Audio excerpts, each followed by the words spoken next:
Welcome back to the last episode of the NFT Beat. I'm Stash. I'm here with my good buddy JChains. What is going on, JChains? My guy. What about this? This is the last one. This is sad, but it's exciting, right? All good things come to an end. It's where there's an end, there's a beginning. You know what I'm saying? Yeah. Anything cliche you can say to keep that smile on our face. That's true. Let's go. And you know, the thing about this too, man, is this is one of those shows that I started a long time ago. This was before NFTs started to boom. So before 2020, when we really started seeing things, kind of pick up, I started doing this show in 2019 with Ken Bozak. And as we saw, 2020 go through 2021 last year, and then a little bit this year, we've continued to do this show for a really long time. But I've gotten to a point where as much as I love NFTs and what's going on, I'm not so much involved with the greater NFT ecosystem anymore, which has gone, in many different directions at this point. And so trying to cover the entire NFT industry is really just not what I'm passionate about. I love gaming. And I love NFTs and crypto technology, combining with games. So doing something that was focused just on NFTs themselves just doesn't seem like as appealing to me as much anymore. And it's crazy because, like I was telling JChains, I love hanging out with you, JChains, and doing a show, man. It makes it hard. I don't know what to do, guys. What do I do? Man, it's a lot of fun. But you bring up a good JChains. Okay, sorry. You've got you've got this great opportunity, right? Like where you see, and a lot of us see that gaming is a massive sector that is coming into this Web3 ecosystem, and so why not focus and become an expert on something versus spread it out to the general, right? Like I totally get it. Like you have this opportunity because you have been building that name and that credibility for that realm for. Jesus, man, like you say that, you've been doing NFTs before anybody else does. I remember you couldn't even give us NFTs at conferences many years ago. Like when you first started, you literally were like, we don't want this. Like, what are these things? Now, I know, man. It really, ever since 2017, when I saw this stuff, really be developed in the first, iteration of it, I was hooked. I knew it was going to be the future. I knew it, guys, and I was saying it over and over again. And people did not care. I kept trying to beat it down, though, man. I was like beating it down, saying, "Hey, look, man, this is gonna be it." And now everyone's kind of come in. People who didn't give a shit about NFTs, and these are like good friends. People that we've been for or we've worked with in the past too. BitBoy. He didn't give a shit about NFTs, man. I was telling all these guys about this stuff, and then, of course he comes around. Same with Crypto Windio, same thing, man. She didn't give a shit about NFTs, and now she talks about them all the time. And it's just so funny, I was ahead of my time too much because, the NFT industry was so small from like 2017 to like 2020, mid 2020, or end of 2020 really, and it was a very tight knit community. And so I could cover everything, and I could talk about everything going on in NFTs because it just wasn't that much. It just wasn't so much going on. But now everything's exploded, and there's so much going on out there. And I kind of got like fall by the wayside when it kind of because I wasn't continuing to like do NFT specific stuff and really move more into gaming. If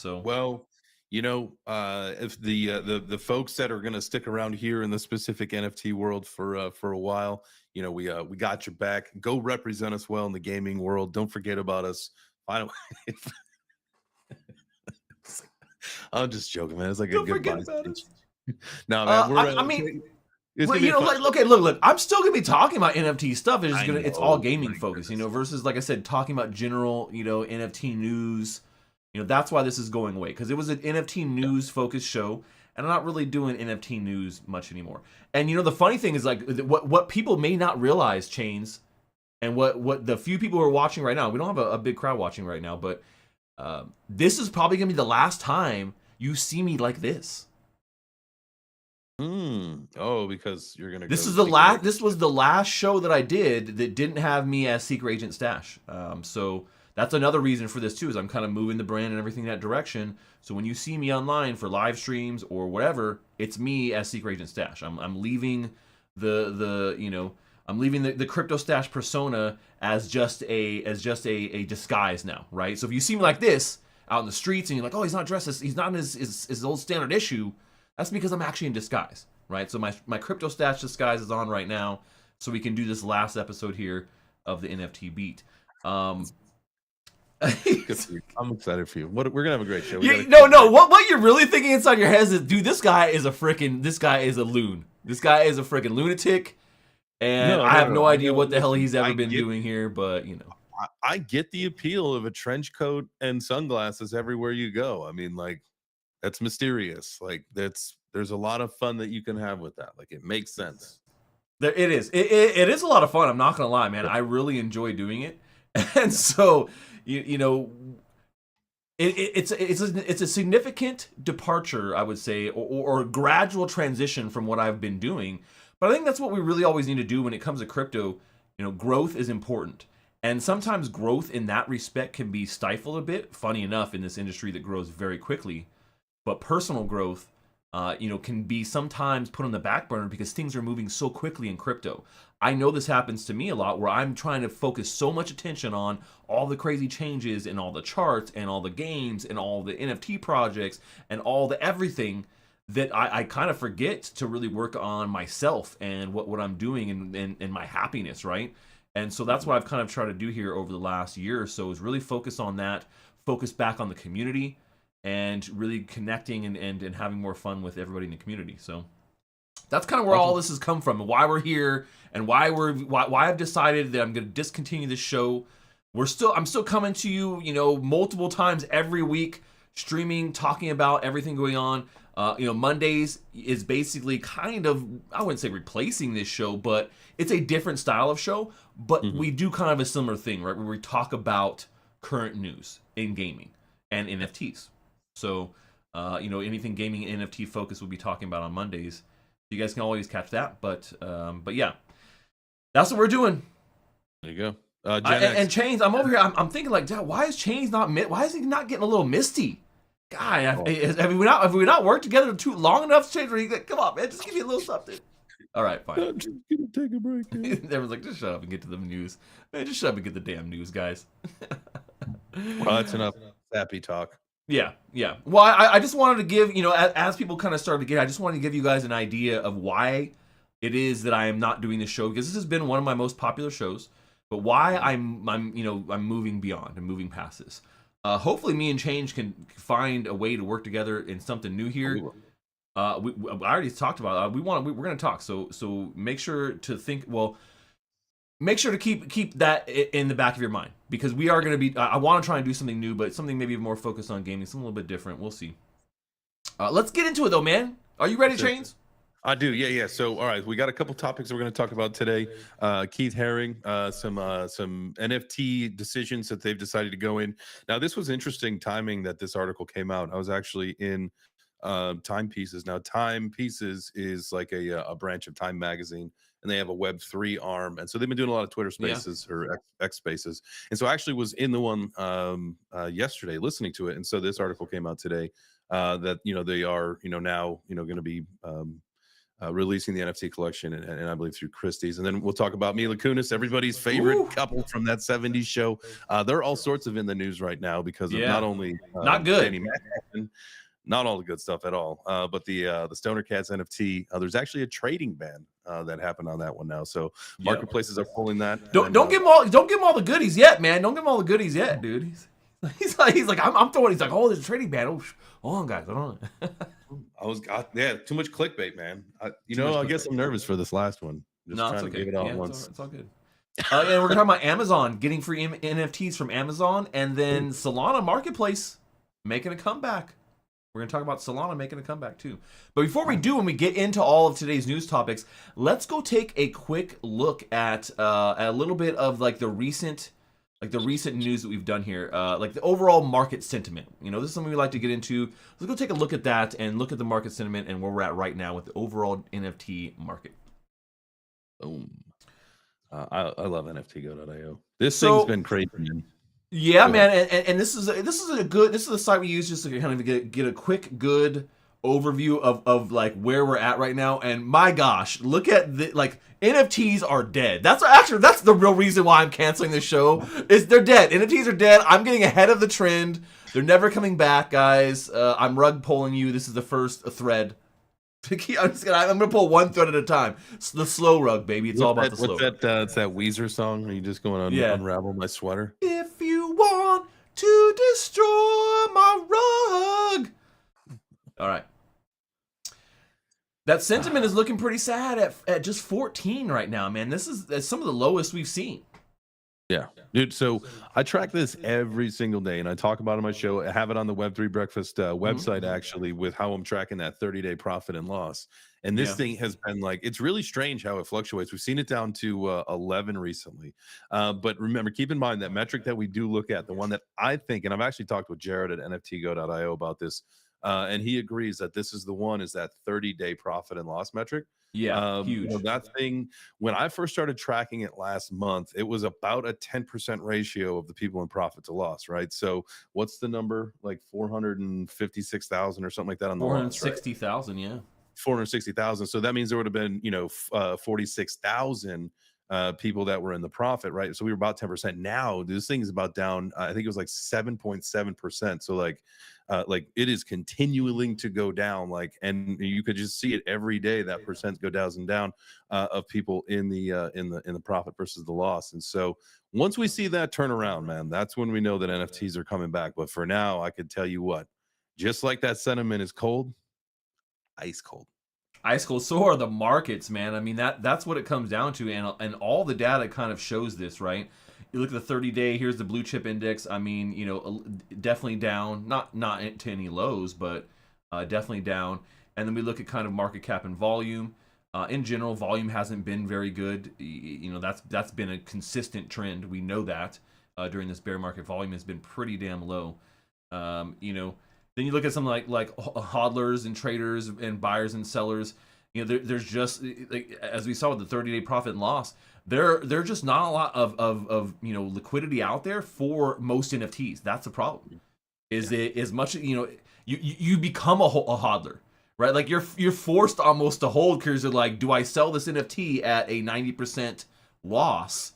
Well, if it was a coin, you might be able to recoup that in the from a bear market to a bull market cycle. But with NFT, it's going to be a lot harder, because a lot of these projects have been abandoned, or they're going to be abandoned, or there's just not the hype there anymore because they're not building or doing anything significant, and the prices were already incredibly overflated. We've already seen the inflation for a lot of these big NFT projects come down or quite a bit, because over this last hype cycle where we saw NFTs really boom, everything was overvalued. And I think that for NFTs, that becomes more of a permanent inclusion in the NFT's history, in an unofficial way. But just talking about, like, okay, well, this NFT was always overvalued, way overvalued. Even though it hit this all-time high, it's never going to get back there, with these NFTs. Now coins, I think I have a greater chance of getting back to those all-time highs. I don't think we're going to see any all-time highs for NFTs that we've seen previously, like blue chips. I don't think we'll see those ever again. I mean, yeah. Who knows how it's all going to go? And I know. I just told you. I know. He's like, who knows though? He's like, okay, Stash, but who knows though? But I guess what the more of my point is, great. Like, and that's probably a really good thing that's not going to happen, because that's not the point, right? That was just the beta test. Yeah. And if you missed the beta test, I'm sorry. It's kind of like if you missed Bitcoin, I'm sorry. You're never going to get wealthy off of Bitcoin or Bored Apes anymore. It's just not going to happen. That's past. And so, like, continuing looking at like the category market cap, another metric that I hope that we start to see really start to change soon is some of these other categories like collectibles, game, art, music, utility. Like those things start to go up and start to take some of the market cap away from PFP, because that's what we need, is a more balanced ecosystem. It just can't be all about PFPs, because it's just too much what's the word I'm looking for, dilution. Yeah, no, exactly. There's a lot of hopium out there, man, and a lot of it is surrounding PFPs. You can see, I think gaming, collectibles, all of them are a little bit more reasonable the PFP thing just went off the chart. And yeah, we're gonna start to see this thing come down and come down and come down and come down. It's, you know, because of the what's happened in that last run. I don't know that it'll be a long time before something like one of these flips it, but I do think gaming is going to be the vertical that flips PFPs. I think we'll see that volume skyrocket over this next bull run, and I think we'll see this one start to go down more and more. You know, and also too, you know, I want it to be music too. Like, no, it should. Yeah, I know it should, man. Music is a tiny little thing, and there's so much potential there for music. I was just seeing that the Gala Games music app was just launched. They've been doing some good things. There's a lot of great things in NFTs and music. We've always tried to put a spotlight on that. The fact that I'm a musician. Change is also a big, you know, music lover as well. But yeah, there needs to be more. Like, we need to drain from this column and add to the music column, to the social column, to the game column, and, you know, land, art for sure. These are the real long-term sustainable, I think, you know, categories, and you know, getting them a little more equalized will happen over time. It's just going to take some time. What is it? The 3.7 billion gamers on the planet versus like the 1.6 million Web3 gamers. Like, once we start to slide some of those people in, that column in gaming is going to go way. And that number is inflated too. You can try and, you know, pull numbers from Axie and say, look, 1 million people played. But this is one of those things where, like, you can't, like they did at one time, but there's not right now. I would say really there's probably a solid really probably a solid 100,000 maybe to 200,000 people who solidly play with any kind of regularity. And then you have you know, other people who will play once in a while here and there, but I wouldn't really call them, like, you know, gamers, like really Web3 gamers, you know. So, we're getting there though. We're getting there. Bomb crypto. Remember that? Music is much needed for artists. Yeah, you know, utility NFTs as well. I think we see that as a pretty good category, and I think we'll see more of that too. Just as people start to realize that NFTs can be used for lots of things, not just games and art and you know, entertainment focused stuff, but, you know, things like healthcare, man. Things like identity. That's going to be the next biggest thing too. I've talked about this a lot. Is identity, using NFTs for identity and identity tracking. I think is going to be huge. Yep, going to be huge. All right, let's get into today's first topic. And, you know, this is an interesting one that you brought here, Chains, because this artist, I did not know him by name. But once you saw the design... But as soon as I saw his art, I was like, yep, I totally know that. So if you guys don't know, Keith Haring, I want to say Herring. Every time I look at it, I go, Herring. It's not Herring. It's not Herring. It's Haring. He basically has teamed up here with Christie's. This is an infamous or famous artist from the 80s. And his stuff, I'm going to show it to you first. Once you see it now, like, maybe you don't know the name, but this art style, dude, this shit is iconic, especially from my age, because it was huge during the 80s and 90s. This artist was huge. I just didn't remember his name. But yeah, seeing this type of art and his styles like that, you cannot mistake it. You cannot mistake it. Exactly. So yeah, as soon as I saw it, you're like, oh yeah, that's so iconic. And I mean, it's definitely like, you know, and I'll let you get into the details of it before we talk about it. Yeah. That's true. So, and this is actually kind of pretty interesting, right? So this dude, Keith Haring, he is putting up his very first digital artwork that he ever made. And this was in 87, guys. He made this in 1987. And so what he's doing is he's got one of five of his first 5 digital artworks that he ever created. This is in the mid 80s, and they're going to be showcased at Christie's, you know, the big high end art you know, auctioneer. And they're going to be bidding on one. He's putting one up for sale. Entitled number 2 is expected to fetch anywhere between $300,000 and $500,000 for this NFT of one of his first digital creations. Just the fact, I think that's pretty cool, man. You know, that is some history right there. When you talk about, like, actually taking a technology and using it for something interesting, this is art history right here. This is not like some, you know, Web3 native artist. This is a big guy coming through here. And one of the interesting notes in this article too that I want to just put a spotlight on. Haring, I keep wanting to say Herring. Haring, along with Andy Warhol, led the charge in drawing together the physical art world with the world of Web3. In 2021, Christie's sales of 5 NFTs in Andy Warhol's machine made on behalf of the Andy Warhol Foundation generated $3.4 million. So he's really been trying to push this as well into the traditional art world, and I think this will just kind of help to establish that even further. The fact that this is a digital thing, they're pushing it through as an NFT, which makes total sense to me, being the fact it was one of his very first digital artworks. Pretty cool. Yeah. So, I mean, this goes right along with, kind of I guess, the conversation that we were having at the end of kind of like the whole market segment, where we're starting to look at, some other, segments of this ecosystem play a bigger role, or at least start to get more involved, right? So now you're, Christie's and Sotheby's, and you're seeing some other, major auction houses, kind of taking, participating in this whole, NFT ecosystem with, I mean, someone did like, was it a punks collection? There was like 100 punks in like one thing that went for like millions of dollars. Like, Yeah. there was like, so it's just interesting to see that now. This interesting to because art, you get a lot of people that are pissed off about NFTs and art because it's not actual art. But one of the things that NFTs will solve in the art world is forgeries, is being Yep. able to Huge.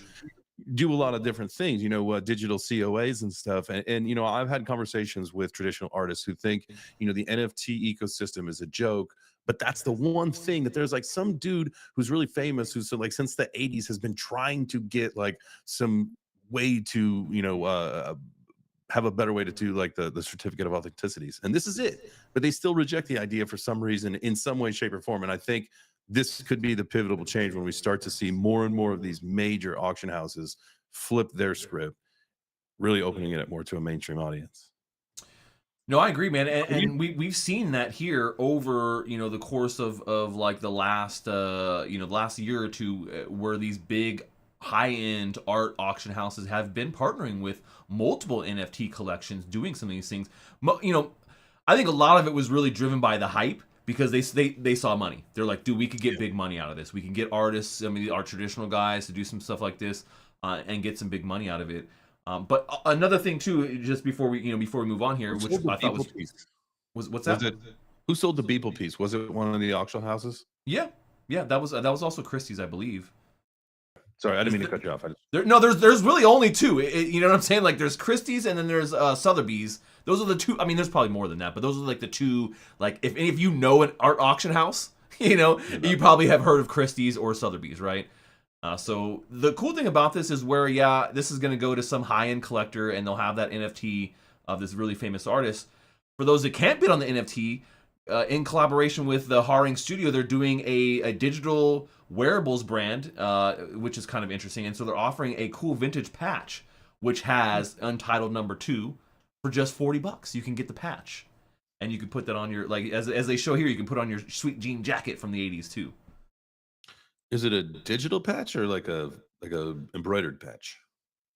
No, I don't know. Well, they don't really go into a lot of detail. They say the Haring Studio and Digital Wearings brand MNTGE is offering I think it's an actual physical patch. Okay. Yeah, That's cool. yeah. Everyone loves a patch, dude. Patches are cool.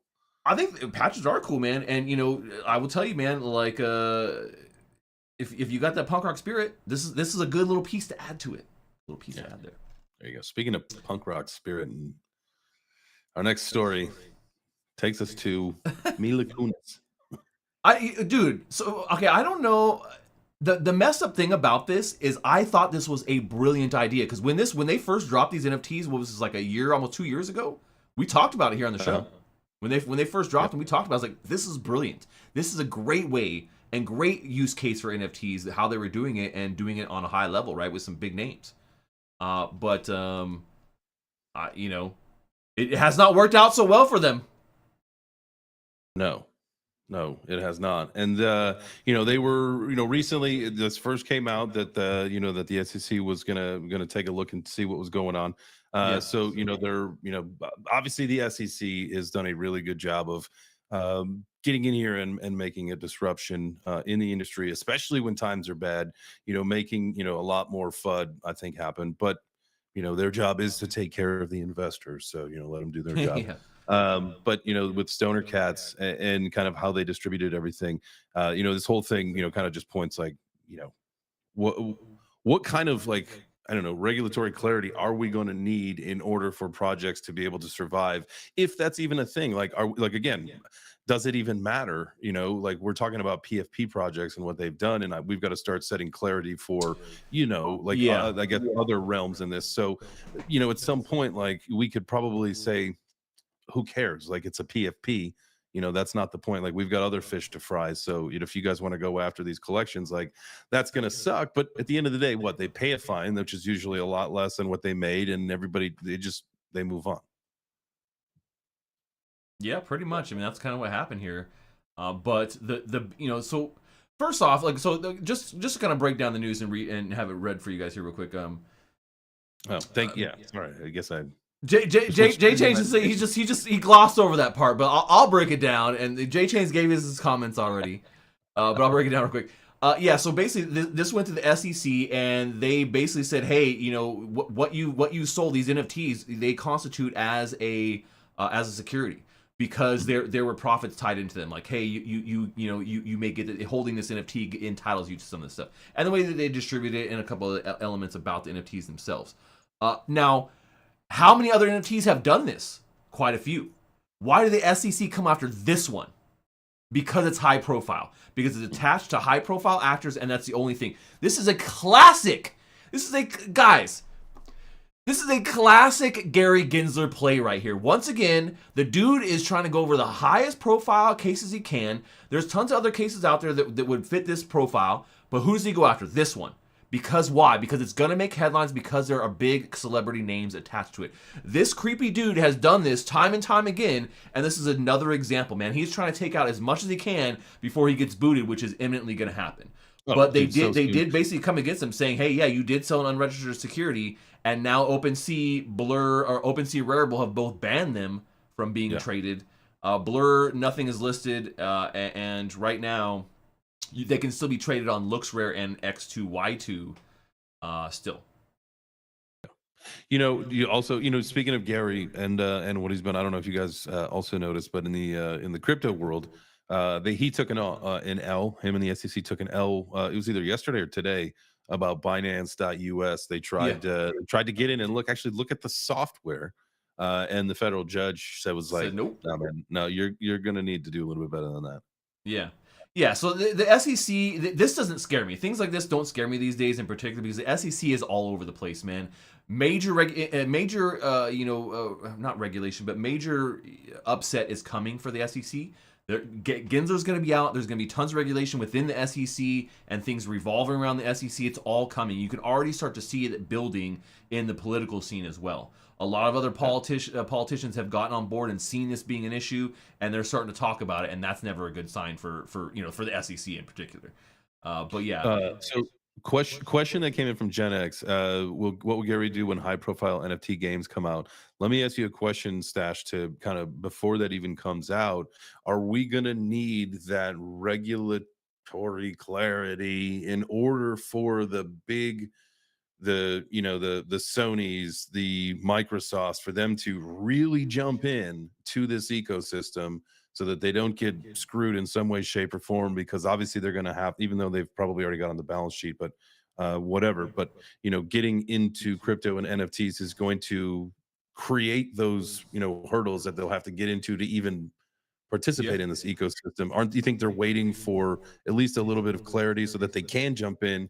And then once they do, obviously someone's going to build a big game. How does the SEC handle that kind of stuff? Yeah. I think that all the large gaming companies are waiting in the wings. They're just looking for that one moment. They don't want to be the first guy. They don't want to be the first company that says, "Oh yeah, we're our flagship title. We're putting NFTs into it." Like, that's not going to come for a while, man. There's little dabbles here and there, like we've seen with like Square Enix, where now they're doing a little NFT project called Symbiogenesis, which I just did a video about. And Ubisoft has done a little bit here, a little bit there, nothing big, So the big guys have been doing some stuff here and there, but nothing that is going to put them in the spotlight. Now, also take in consideration, this is just a problem for games that are games and players, gamers in the U.S. There's a whole massive global world out there where this is not the case, where this is not a problem. And in particular, when you look at the numbers, The Asian markets, the Eastern markets, are all more hyped and more accepting and more interested in general in NFT gaming. So and I think there's a correlation here. I think that people in the United States have had like a lot of negative things thrown at them, and that hasn't been the case as much in the Eastern markets. So I do think that it is going to be an issue, and I think that we will have to see some regulation clarity here, which will help with everything, which all these things. Like when they put this out, there was even less clarity than there is now. Right. I mean, you know what I'm saying? Like in 2021, man, there was like nothing going on. So it's like, do you blame them? Like, okay, it was very clear that it was a security. No, man, they were just trying to do something cool, man. I don't think it wasn't really necessarily about like, oh man, make tons of money. I mean, I'm sure they did pretty well, but still, $8 million. But for a TV show, like, is that a significant amount? I mean, I don't know. I would say no. Not really, I don't think. Yeah. So I don't know, man. I think that they're getting a little bit of a short end of the stick here because of the high profileness of the project. I still think it's an amazing way to put an NFT out, and I think that we'll see a lot of SEC regulation or not regulation from them, but some shake up there with who's running things and how things are being run pretty soon. So.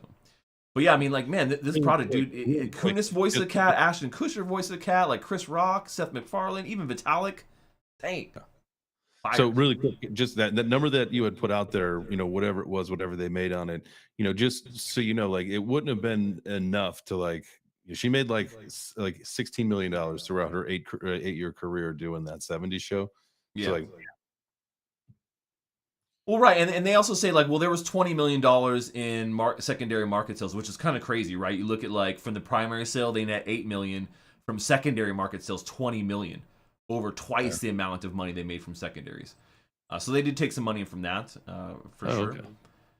And like they say too, but basically what's happened here is the SEC says that because they did unregistered securities, they now have to pay a $1 million fine.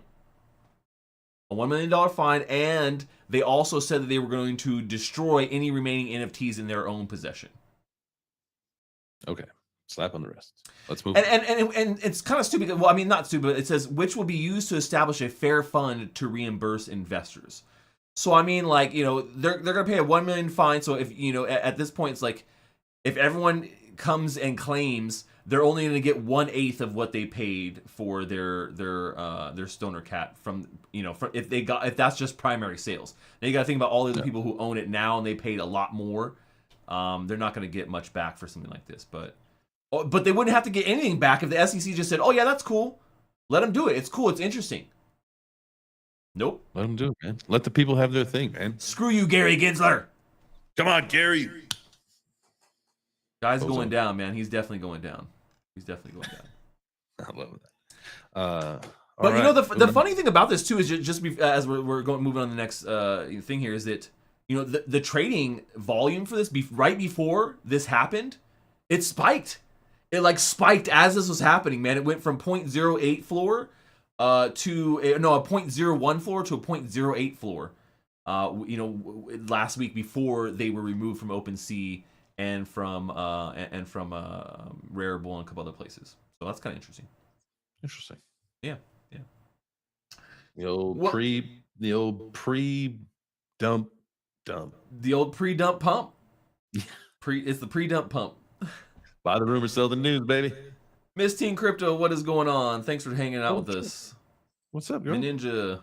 Who pays Gary? Someone's paying Gary, guys. We pay Gary. The taxpayers pay Gary. Right. Well, I mean, but someone is lining Gary's pockets for sure. And if they're not, that dude is just a freaking maniac. I don't know. I don't know what to say, man. What if it's the Bankman? What if it's the Bankman and the Friedman? That's what I'm saying. Well, yeah. I don't know if it's the Bankman and the Freeman. I mean, that would be weird. Maybe if they're really trying to like ruin their entire empire. But like, I don't think. That whole theory seems weird to me. Like, why would they want to try and ruin crypto when they were just suckling at the crypto teat? It doesn't like why? Yeah, you don't cut the teat off that's feeding you, man. That's stupid. That's stupid. It's like rule number one. It's like rule number one, man. Yeah. But speaking of suckling at the free teat, our next story here is actually a fun one. No negative here. One of the one of the fun games here, one of my favorite games in the whole Web3 gaming ecosystem, Mojo Melee. You guys have seen me play this on stream a couple times. It's a like team fight tactic style battler, but very easy to pick up, very simple to jump in, has NFTs, which makes sense in this style of game.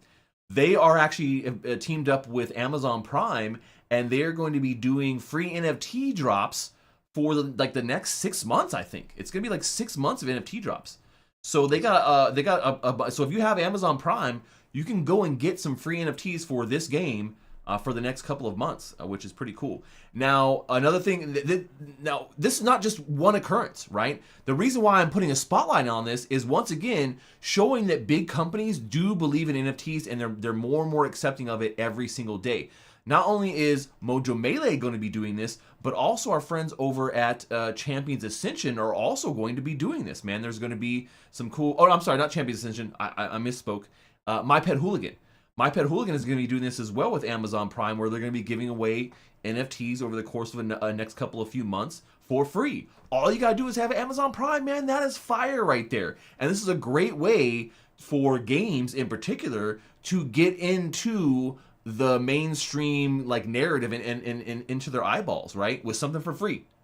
It's just like it blends in right with all the rest of the offers, right? Hey, here's a free skin for this game. It's the same thing. Here's a free skin for Mojo Melee. Here's a free skin for Warzone. Here's a free skin for Diablo. Here's a free skin for My Pet Hooligan. Right? They're all going to be there on Amazon Prime, and they're not the only ones. I mean, we're starting to see a lot more of traction too with some of this stuff. But I think this is a really cool one. Are you an Amazon Prime member, JChains? I am an Amazon Prime member, and this gets me thinking. Honestly, like I remember, was this? I think back in April, I think the NFT marketplace was supposed to open for Amazon, if I'm not mistaken, and then it got Yep. pushed back, pushed back, pushed back. Is this maybe a relaunch strategy? And because they always said that there's going to be 15 projects, they never released any of the names, and obviously all the NDAs were probably tight as tight as tight could be. Yeah. And with that being said, they always said it was going to be something tied to, so there'd be some real world activity, tied to it. And so with Yeah. gaming, are these those, is this those 15 touch points starting to come out? Like they said, wait a Maybe. second, like we're not going to just go full steam because the market, it's Yeah. just not going to work. Let's do it, a couple touch points, and then as maybe they have someone advising them, like the crypto market's going to roll up next year with the happening, so let's just soft roll everything out and then boom, time it up with market No, activity. it could be, and I could see them wanting to delay the release of that marketplace, seeing how with all the other stuff going on with NFT marketplaces recently, and like take some of that in consideration. And with what they're doing, I would rather than delay it until next year and it be killer than have Yeah. it come out now in the bottom of a bear market and just be swept away. I think a And now lot of projects are now waiting, are kind stash of waiting the wings for that. now stash let me ask you a question. When you say killer, do you mean the open sea killer? The open sea killer. Oh. I thought that's supposed to be Vumio? Is it Vumio? I don't know. Every damn market that has come out has said they're going to be the open sea killer. I Yeah. think probably out of all of them, Blur did the best. But at the same time, I don't think anything really needed to be the open sea killer. It just needs to be the market. And as we see that, like a lot of people have definitely stepped back. But this is a great way to get in to NFTs during a bear market for free for a game that actually is fun to play. I actually, if you like these style tactics game, this game is fun and it's easy to pick up. And we'll definitely be letting you guys know when we see more Prime free NFT giveaways on the channel. So make sure you guys stay tuned for that. But easy to get if you're a Prime member. Pretty cool. I love it. Really quick, just so you know, this is just a quick little plug, and we obviously went through the our market report earlier, and I probably could have said this, but NFTgo.io, I'm doing like a couple month trial of their premium thing, right? And with that being said, one of the things that I like to do is actually go on to, you can browse and buy NFTs directly from their site, Hmm. right?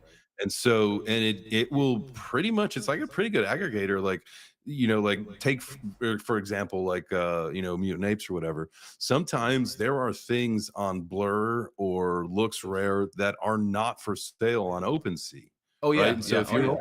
if you're only looking at OpenSea, you might miss something that you might like. But and I know there's some other sites that do the same kind of stuff too. But like, when you look at some of these collections, man, like you can buy your stuff directly from NFTgo.io. And I tell you what, man, it's cool to there's more options. You can find usually some cheaper things. Sometimes like even on NFT or on OpenSea versus another marketplace, like there might be a several $100 difference on something. No, you're right, man. And having an aggregator like that, I mean, that's kind of what I think Blur is doing too. Is they are more of an aggregator and stuff like that. And that's becoming more and more the trend. Obviously, we saw it with DeFi.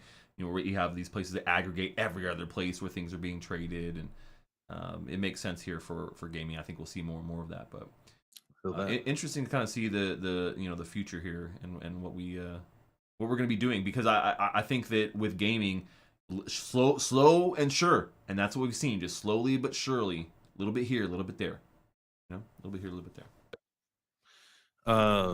Last story is really nothing major, to be perfectly honest with you. The article itself does not give you a whole lot of information. It talks about how Solana, it's their number one NFT marketplace, is dominating over Ethereum. Total locked value on the Solana ecosystem is going up. I've actually heard, to be honest with you, like I've trash talked Solana for a long time, and I think it deserved it for all that shit that was going on with Sam. And when they would actually, we always thought that Mm. there was pauses in the blockchain, but come to find out, weren't they like shutting it down so they could like basically fogwa some transactions through some illicit stuff. Well, I mean, for one, I don't think it's that hard to like beat the Ethereum blockchain in number of transactions. So I mean, like if that's what they're kind of going, like if that's what it's based on, like I don't feel like that's a big metric to like and so the claim is a little bit weird. I would say as long as number one NFT market beats whole NFT industry on Ethereum, you know, It's, it's definitely not it looks like volume. So what they're talking about here is definitely not on volume, but like on the amount of trades and how many right. traders. Yeah, I can see that because Ethereum has more high dollar volume or high dollar items because they have to, because of the fees. They have to be high dollar, but you can get way more trades on a low fee platform like a Solana, and of course it's going to be out Ethereum. But that's a ton of different blockchains beat out Ethereum when it comes to actual number of transactions. So does Wax. So does a bunch of other ones. But it makes sense because once again, Wax is a zero cost NFT market, or very very low cost NFT marketplace, and it's good for trading. So what you see is a lot of low dollar NFTs being traded a lot, versus a bunch of high dollar NFTs being traded very little. And so I think we see that a lot of Quantity times with over these numbers, quality. right? Where Wax is number one across all Yeah. blockchains for volume. And it's because there's a good amount of stuff going on in the chain, but because there's no friction, and so there's a lot of throughput, right? And so I think we see that with a lot of these chains. I don't know, man. I mean, Solana is I think it's going to make a comeback, to be perfectly honest with you. And whether it's going to be hard for them to do that. How do you see them making a comeback here, man? Like FTX is getting ready to dump on everyone's head, and I know. all that like energy and all that momentum that Solana had as a blockchain is gone. It's deflated 100%. Who's going to have keep to it afloat? you have to trust me. I am with you 100%, and I have just done nothing but just really harp on Solana since like the moment it came out. And it's I probably know. because like I don't know, I wasn't included in Solana summer, so I didn't get the socks and the flip-flops and whatever Oh, all the bro, other you didn't get the influencers were getting that yeah. summer. But that's where it started. That's where my hatred started, and then it carried on. Listen, not that I want to like like trash talk it. I think that it's going to have some problems, but it's a Yeah. young blockchain. And I think that, you've got games like Star Atlas. Like if that thing takes off, like that has the potential to do, I don't know, some numbers, maybe, right? Like, it's a Yeah. pretty decent looking thing. So, but, Yeah. I don't know. Solana has a chance. And I don't know why I even got started on Solana, like in this realm, other than I guess it was one of our topics. Never mind. Yeah. Well, I mean, like I said, you look at some of these NFT chains here. In general, every chain is adding NFT functionality, right? Whereas it used to be something that was like, oh, this chain is made for NFTs, and then obviously Ethereum, it's been a part of Ethereum for a long time. But most of these other chains are like, hey, we're gonna just add NFT functionality too. Cardano did it, and a couple others have just added it on. Like, okay, this wasn't really what we, but we're adding this. We got to have NFTs. It's like a default feature. Now every chain has to have NFT capability, which kind of makes sense to me, right? When you have the fungible side built out for a blockchain platform, which is the, coin side, right, where everything is the same, fungible side, and then you have the non-fungible side where you have unique elements, right? So if you talk about a complete blockchain solution for something, having just the fungible side, like what we had for a very long time with just Bitcoin or just Ethereum with no NFTs, it always felt like it was lacking something. And the NFT side of it, the non-fungible side of it, is really that other piece, right? So I think every blockchain eventually will have NFT side of things incorporated, some sort of NFT standard or something that can kind of plug in there. I just think that is there better tech than Solana? I think that there is. Is there NFT focused blockchains that do the same thing that Solana is doing that are better situated and have less tarnished names? I do. And so I do. Do I feel like Solana is going to win out over those over time? I don't think they will. Now, are they going to go away? Are they going to die completely? No. No, I don't think so. I think they'll get some VC money come back into it, and even if it just becomes that's the VC shell game, something it's just it'll come back. Yeah. So, I mean, like I said, I think that it will come back. I don't know that it's going to ever be at what it was, at its kind of, we'll say, its height to date. I don't think we'll ever see the kind of, dedication to the chain, to Solana as not just a blockchain, but a community, as an ecosystem, as a trend.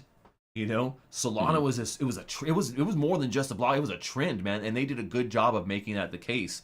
And we saw why, because they were using all this crazy money.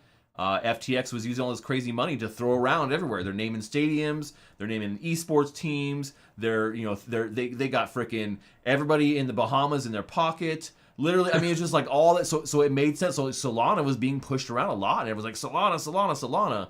But I think that was really what propped it up, and it wasn't like, oh my god, the tech is so much more amazing than everything else. And they do have there is decent tech there, but also, as Miss Teen Crypto said, it doesn't work when you need it to. And I think that's a lot, but that's a lot of chains, man. There's we've seen Polygon also go down at major moments too. Hey, you shut your mouth about Polygon, man. You don't talk dirty about Polygon, bro. It is true. For those that may not know or think Polygon is somehow not susceptible, it is and has been. So the more and more, I don't know. I don't think I'll ever be a Bitcoin maximalist, but I can kind of see the case for it. I mean, at least for like long-term storage, just kind of hanging on, like doing much. Like if you want to like participate in the ecosystem, you want to trade, you don't want to just sit on Bitcoin. But like if you're just like a set it and forget it, and you're just trying to amass like. There's a difference between being a trader and being an investor, right? Traders are people who are trying to flip things constantly. Maybe they're day trading, maybe they're doing weekly swing trades or something like that. But they're all about that trading mentality, and but you can be an investor in crypto too, and look for more of a long term. Everyone who's hold Bitcoin longer than 5 years is in the money. Every single person. Okay. So if you had Bitcoin from 5 years ago, and you bought it 5 years ago, you are 100% in the money. There may have been like one or two small edge cases if you bought like a certain top, but in general, most people if you bought not within the last 5 years, but 5 years ago, you're the money. And that's a small time frame, right? 5 years is a very small time frame for doing some investing, right? Something that you're not just trading and flipping a bunch. That's the advice, man. There it is. Yep, that's dropping bombs, dropping those truth bombs, baby. I should have just let you go out on top there. Let it go on. I mean, look, in general, the NFT market has been down the dumps with the rest of crypto, but it is going to come back. It's just going to come back a lot different. Every time we have a cycle like this, a bear bull cycle, That's what happens. NFTs, they change just like crypto tokens have changed over the last couple cycles as well. How it's going to shake out is going to have a lot to do with the regulation we see over the next 6 to 8 months, 10 months, and what we see with the happening. But everything is going to be coming back in a big way. But I think hopefully with NFTs a little bit more of a sustainable path forward, right? Not just crazy valuations for nothing, just crazy pictures that have no utility attached to them. I really do think that 2024, 2025 are going to be the rise of gaming NFTs, really leading the way for this industry, for NFTs in general. Love it. I said it. Well said, man. And for those that want to know, that someone asked about gaming tokens, like what's the 2 top gaming tokens? I'm actually going to be doing funny you asked, I'm going to be doing a tier list of my top, of like the top 10 gaming tokens. I'm going to put them in order of what I think are the best to the worst. Some of the top that people have in the industry so look for that video coming later this week. Ape coin. Yeah, No. Ape coin. Immutable. Immutable is my gaming coin. Immutable's in there. Yeah, Immutable's in there. Really quick before we go. Yes, sir. Did you see the trailer for Cyberpunk 2077 with the new NVIDIA cards, the 3.5s? Are you talking about the video of it in VR? Yeah, with the ray tracing, with Yes. how they have like, And he's looking around in VR, whatnot. Like, ooh, look at that! It looks fire, bro. Yes. beautiful. That's I'm future, gonna baby. play the new. That's There's the DLC that's coming out. I'm gonna play that for sure.